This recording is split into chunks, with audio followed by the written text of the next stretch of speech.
Hello and welcome to a Piero tutorial on learning to use the Adobe Illustrator Rotate and Reflect tools. First, open a new blank setting and select your desired object. To reflect your object, once selected, head to the Object bar at the top of your device. Then select Transform and scroll down to Reflect. Doing so will open the Reflect menu. In this menu, a circle visualizing the angle you wish to reflect the object at will appear. Should you only wish to vertically reflect the object from right to left, keep this setting at 90 degrees.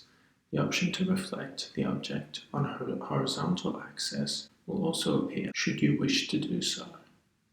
Clicking OK will reflect your object. Let's try this again. Select your object. Click Object, Transform, Reflect, and now let's do this on a horizontal axis. Click OK. Perfect. Now let's use the Rotate function. Again, I will use Piero as the object. Select your object.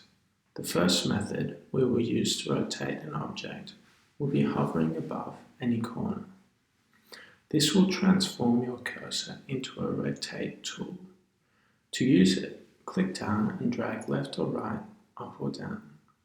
This will rotate your object to a desired position.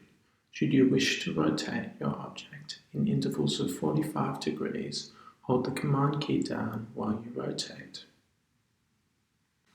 Should you wish to have a more accurate rotation, where you know the degree by which it transforms, which may not be an interval of 45 degrees, select the Object button at the top of your screen.